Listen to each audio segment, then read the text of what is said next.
নিজেকে বিক্রি করতে চাই এমন সময় বসবাস করছি যেখানে মানুষ দ্রব্যমূল্যের কাছে অসহায়। যারা চাকরি রিলেটেড গুরুত্বপূর্ণ আপডেট নিউজটি দেখার জন্য ক্লিক করেছেন, ভিডিওটি দেখতে লাইক দিয়ে কন্টিনিউ করার অনুরোধ জানাচ্ছি। আসসালামু আলাইকুম বন্ধুরা, আজকের ভিডিওটি একটু ভিন্ন রকম। একজন সরকারি চাকরিজীবী কতটা অসহায় হলে এমন একটা ফেসবুকে স্ট্যাটাস দেয়, আজকের এই ভিডিওটি না দেখলে বুঝতে পারবেন না।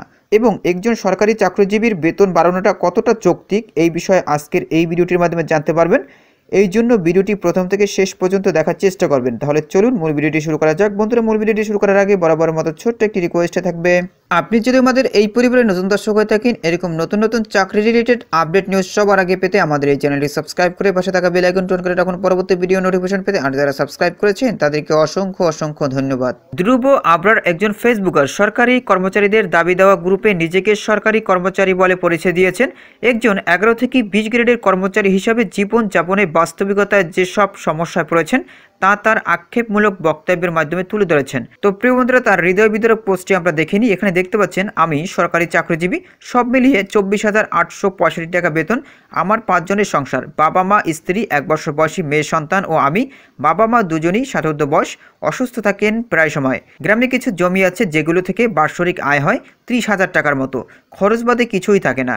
আমার বেতন থেকে বাসা ভাড়া দিতে হয় 6,380 টাকা, জিপিএফ কর্তন 1,000 টাকা, গৃহ নির্মাণ লোন নিয়েছিলাম নিজের বিয়ের জন্য, সেই বাবদ কর্তন 1,000 টাকা। প্রতি মাসে মা বাবার জন্য নির্ধারিত ওষুধ কিনতে হয় 4,200 টাকা, সন্তানের জন্য কমপক্ষে 1,000 টাকা বরাদ্দ রাখতে হয়।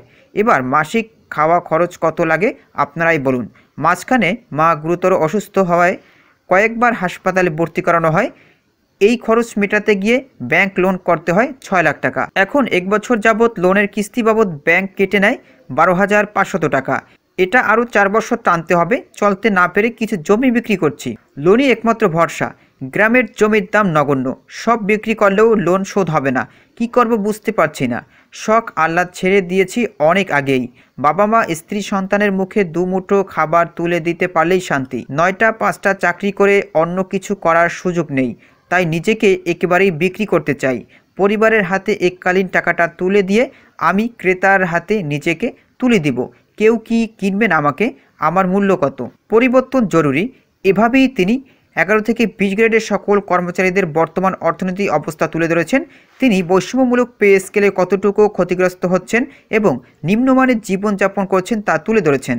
বর্তমান বেতন ব্যবস্থা 2015 সংশোধন বা পরিবর্তন করা না হলে নিম্ন গ্রেডের কর্মচারীদের বেঁচে থাকাই কষ্টসাধ্য হয়ে পড়বে। সরকারি নিম্ন গ্রেডের বেতন কত? 20তম গ্রেডের একজন কর্মচারী সর্বসকলে বেতন পাচ্ছেন মাত্র 15,000 টাকা। এই টাকা দিয়ে তাকে বাড়ি ভাড়া, খাবার খরচ সব ব্যয় মেটাতে হচ্ছে। এছাড়াও বিদ্যুৎ বিল, গ্যাস বিল সব মিলিয়ে চলে যাচ্ছে 7,000 টাকা। এরপরও পুরো মাসের খরচ চালানোর জন্য তার হাতে থাকে মাত্র 8,000 টাকা। এই টাকা দিয়ে তাকে পুরো মাসের সংসার খরচ, পরিবারের কাপড় সহ যাবতীয় খরচ বহন করতে হয়। এর বাইরে তার আয়ের আর কোনো উৎস নেই। বেতনের আকাশ পাতাল বৈষম্য থাকলেও দৈনন্দিন খরচে নেই খুব বেশি পার্থক্য। 20তম গ্রেডের কর্মচারীদের মাসে 15 দিন না অতিবাহিত হতেই শুরু হয় টানাটানি। তো প্রিয় বন্ধুরা, আশা করি আপনারা পুরো বিষয়টি বুঝতে পেরেছেন যে কতটা অসহায় হলে মানুষ তার ফেসবুকে এরকম একটা স্ট্যাটাস দেয়। তো প্রিয় বন্ধুরা, এছাড়াও দেশের যে পরিস্থিতি, দ্রব্যমূল্যের যে ঊর্ধ্বগতি, তাতে বলা যায় 11 থেকে 20 গ্রেডের সকল কর্মচারীদের বেতন ভাতা বাড়ানো উচিত এবং শীঘ্রই 9ম পে স্কেল ঘোষণা দেওয়া উচিত সরকারের। তো প্রিয় বন্ধুরা, এই বিষয়ে যদি আপনাদের কোনো ব্যক্তিগত মতামত থেকে থাকে তাহলে অবশ্যই কমেন্ট করে জানাবেন।